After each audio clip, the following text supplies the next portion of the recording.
Pour le tube hydraulique, encore notre étau à tuyau fonctionne bien, ça tient bien nos tuyaux, c'est plus efficace que les étaux conventionnels. Donc, encore le coupe-tuyau. Dans celui-ci, ça prend un coupe-tuyau pour le tube hydraulique. On ne peut pas prendre le même coupe-tuyau que pour mon tube de cuivre. Et c'est un tuyau qui est beaucoup plus dur. Donc, il faut être encore plus doux qu'avec soit le cuivre ou avec le black pipe. Donc, on peut faire quelques tours, tourner un petit peu la poignée, dans le fond, pour éviter de casser les tuyaux.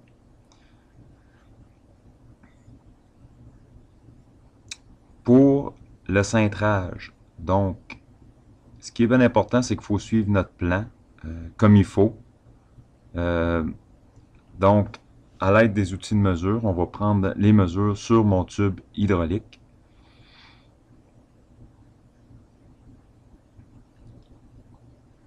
Faut toujours partir d'un côté pour prendre les mesures. Donc, on ne peut pas marquer toutes les mesures. Donc, marquez votre première mesure où ce que vous allez effectuer votre premier pliage, donc votre premier zéro de cintrage.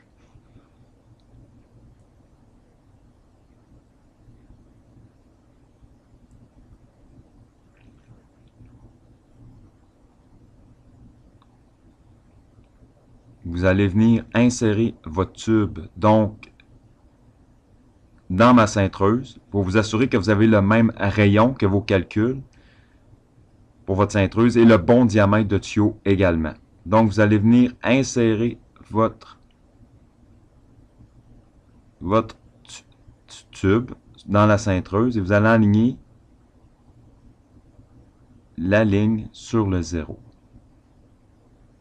Assurez-vous que votre tube est du bon côté pour faire votre cintrage parce que sinon vous ne pouvez pas recommencer. Donc quand on plie, c'est fini.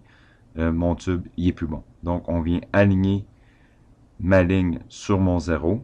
Donc mes deux zéros doivent être alignés. Donc le zéro de ma poignée, ma ligne sur mon tuyau, puis le zéro de la cintreuse, c'est la partie du bas qui va nous indiquer notre angle. Donc on vient plier manuellement notre tuyau. Ce qu'on va faire, c'est qu'on va emporter le zéro de la poignée vers l'angle désiré. Dans ce cas-là, on va aller à 90 degrés. Rendu à mon 90 degrés, ce que je vais faire, c'est que je vais me tracer une autre ligne qui va devenir mon nouveau zéro pour ma nouvelle mesure. Donc, exemple que j'ai un bout droit de 4 pouces. Donc, à partir de cette ligne jusqu'à mon autre ligne, je devrais avoir un 4 pouces droit.